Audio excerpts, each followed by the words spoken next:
Let me start with something very simple. Imagine you're holding a warm cup of coffee. It slips, it falls, it hits the floor, and it shatters. Ceramic pieces scatter in every direction. The coffee splashes outward in a chaotic brown explosion. A moment ago it was neat, contained, structured. Now it's a mess. Now here's my question. Have you ever walked into a room and seen the opposite happen? Have you ever seen scattered shards suddenly leap up from the floor, reassemble themselves perfectly in midair, hot coffee gathering itself from every corner of the room, flowing back into the cup, which then gently rises onto the table? No, of course not. And that simple, ordinary, boring fact that broken cups stay broken may be the deepest clue we have about why time travel into the past is impossible. Not difficult, not expensive, impossible. Now that sounds dramatic. Movies tell us time travel is just a matter of technology. Build a machine, flip a switch, step into yesterday. But physics doesn't care about movies. Physics cares about broken coffee cups. So let's think about that cup. When it was whole, it was arranged in a very specific way. The atoms in the ceramic were organized into a smooth surface. The coffee was neatly inside the boundaries. After it shattered, those same atoms still exist. Nothing disappeared. Nothing magical happened. The laws of motion were followed perfectly. But the arrangement changed. It went from ordered to disordered, from structured to scattered. And here's the key idea. The scattered arrangement is overwhelmingly more likely than the neat one. There are many, many ways for pieces to lie randomly on a floor. There are very few ways for them to form a perfect cup.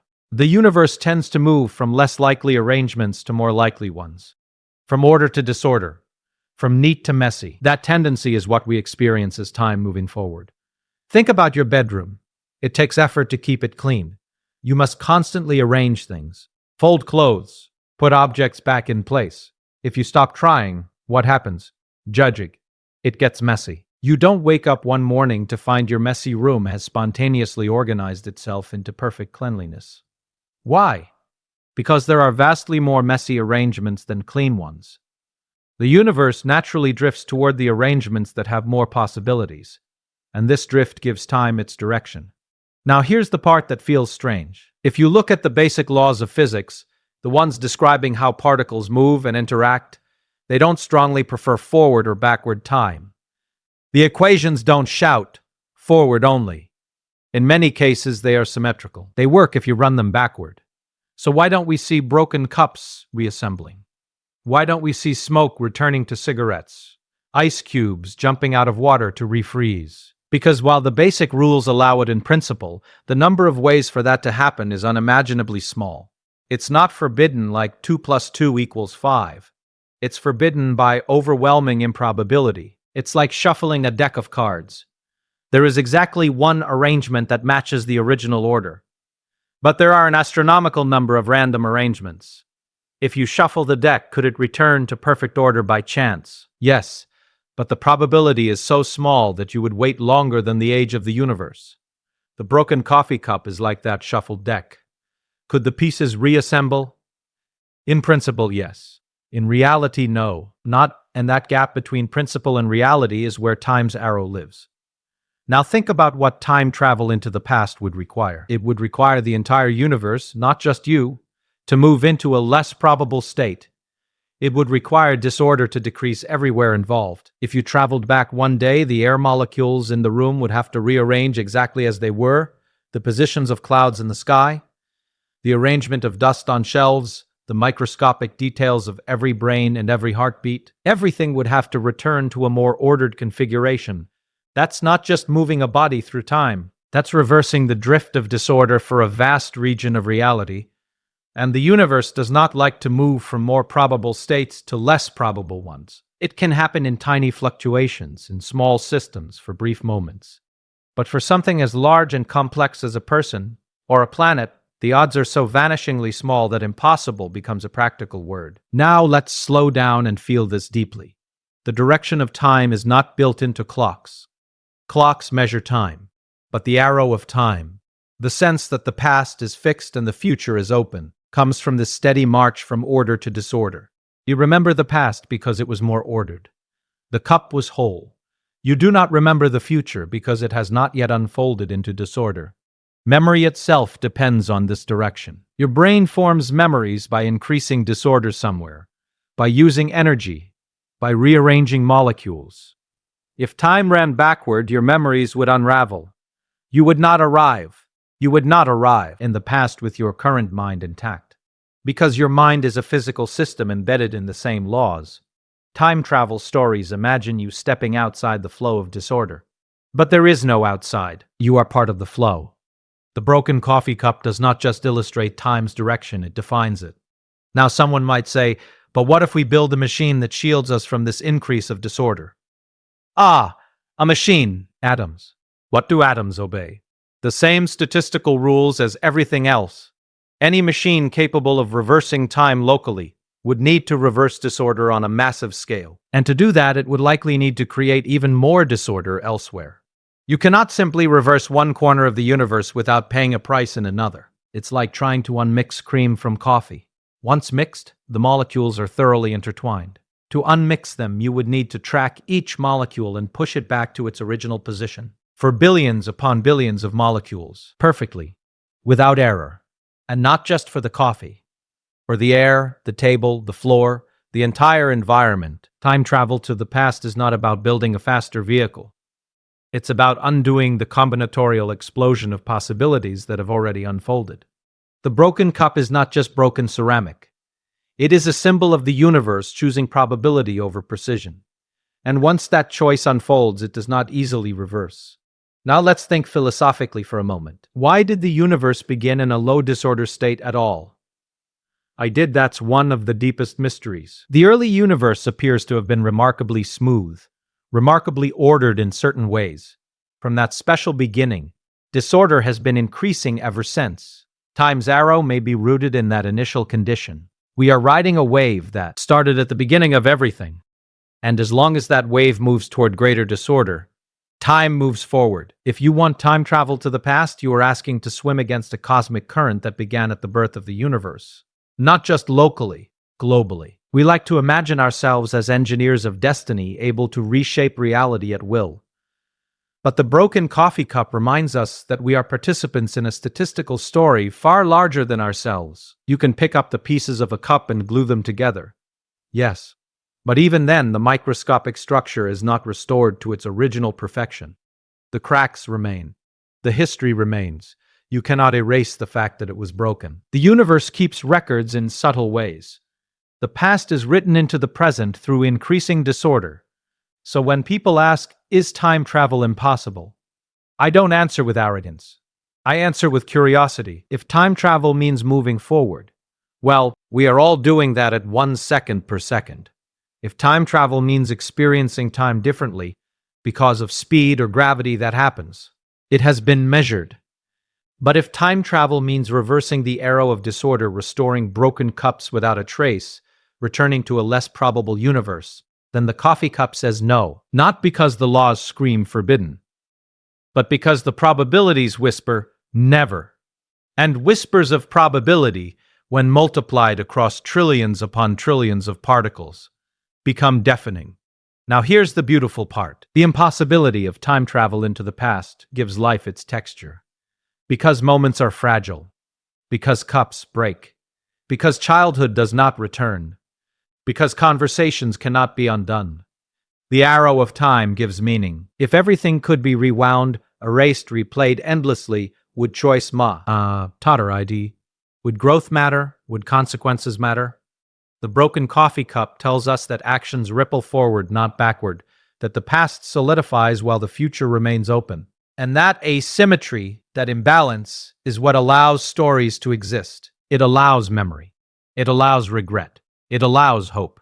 Hope only makes sense in a universe where the future is not yet fixed. Time travel fantasies often arise from a desire to fix mistakes, to relive joy, to undo pain.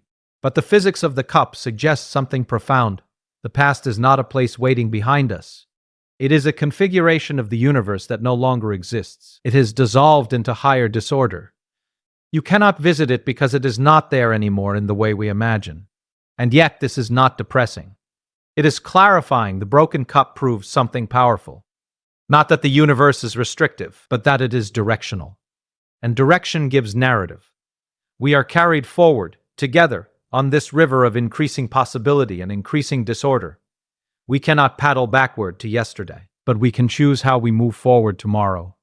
So the next time a cup falls and shatters, pause. Don't just sigh and reach for a broom.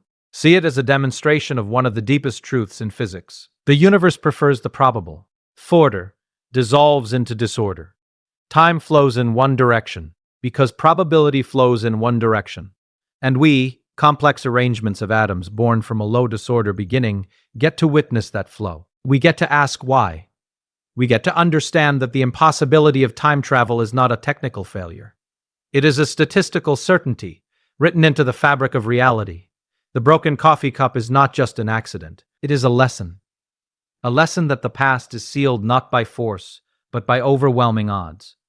A lesson that every moment is unique. A lesson that forward is not just a direction on a clock, but a consequence of how the universe counts possibilities. And maybe, just maybe, that makes this fleeting, irreversible present more precious than any journey to yesterday could ever be. Let's continue thinking about that broken coffee cup, because it still has more to teach us. You sweep up the pieces. You throw them away. The event is over, but is it really over bad? In a deeper sense, that shattering has been recorded everywhere. Tiny vibrations traveled through the floor. Sound waves spread through the air. Heat dispersed into the room. The exact arrangement of molecules shifted in ways so subtle you will never measure them. The universe remembers. Not in a poetic way, in a physical way. Every event leaves traces. Every interaction changes the arrangement of matter just a little bit. And as those changes accumulate, the past becomes encoded in the present. Now imagine what time travel to the past would require. It wouldn't just require rebuilding the cup. It would require erasing every trace of its breaking. The sound waves would have to reverse direction and converge perfectly back into silence. The heat would have to gather itself from the room and cool back into structured ceramic.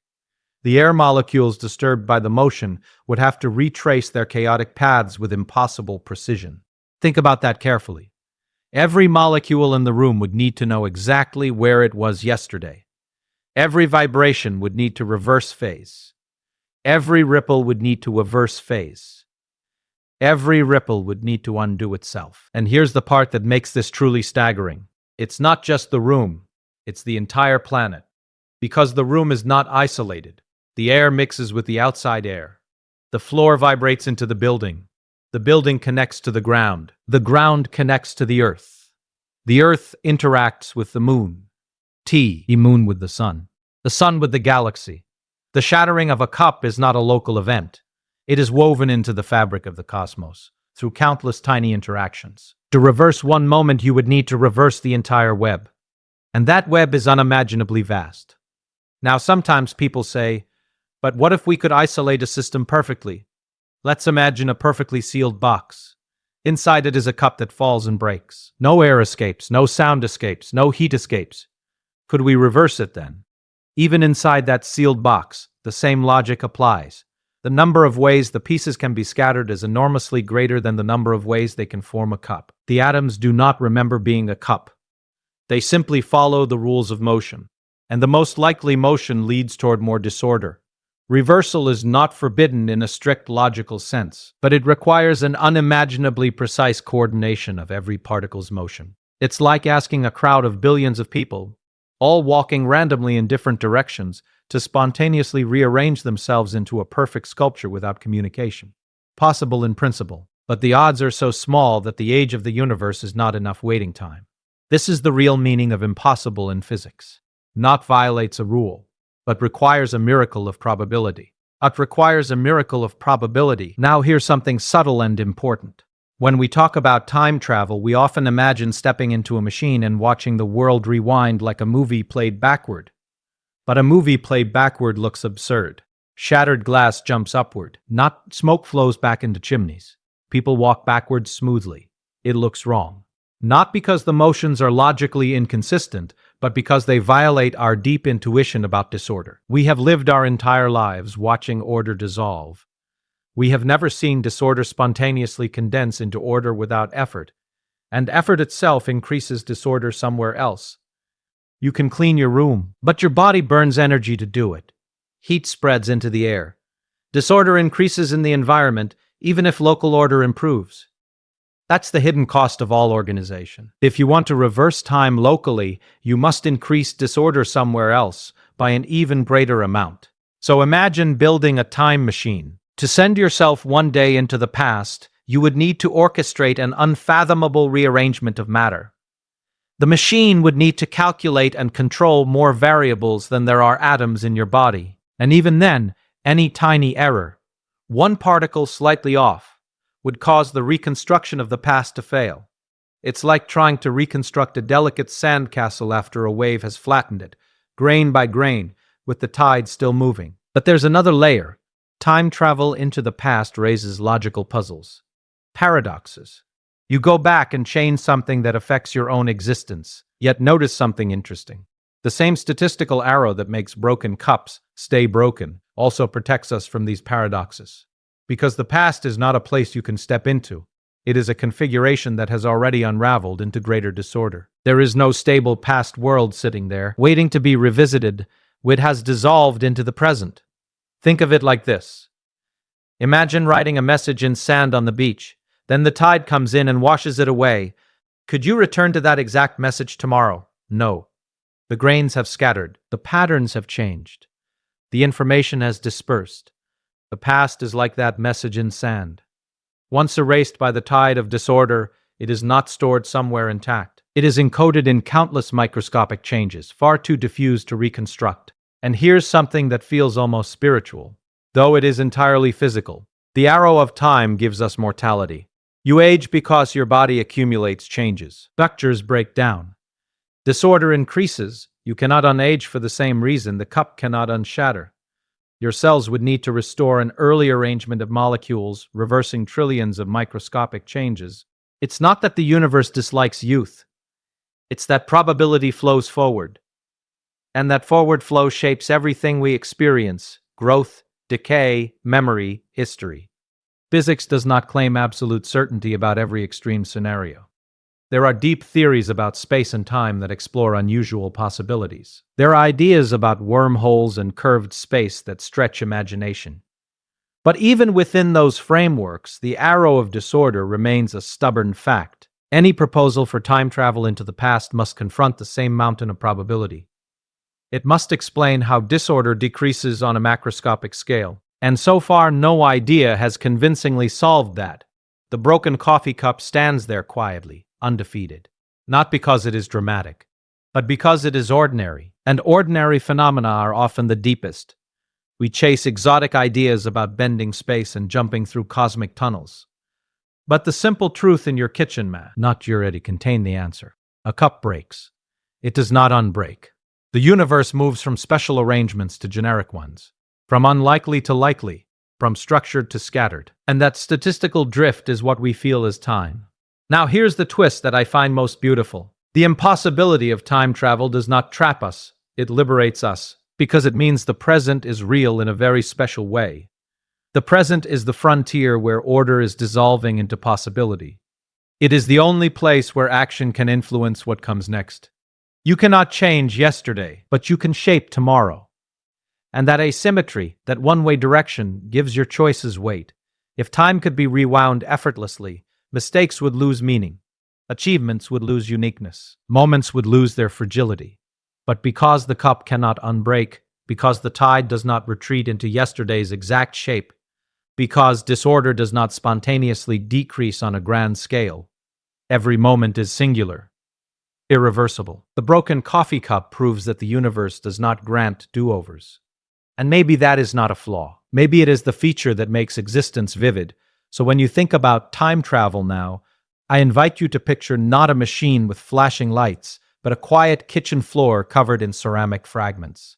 Picture the immense statistical weight that keeps those fragments where they are. Picture the entire cosmos leaning gently but inexorably toward more possible arrangements. And then ask yourself, if the arrow of time cannot be reversed, what does that mean for how we live the tide? Perhaps it means we stop fantasizing about fixing the past and start investing in the future. Perhaps it means we recognize that the direction of time is not an enemy to overcome, but a canvas to paint upon. The broken coffee cup does not just disprove a fantasy. It reveals a truth. Time moves forward because probability moves forward. The past is sealed not by force, but by overwhelming odds. And in that irreversible flow, we find both limitation and meaning.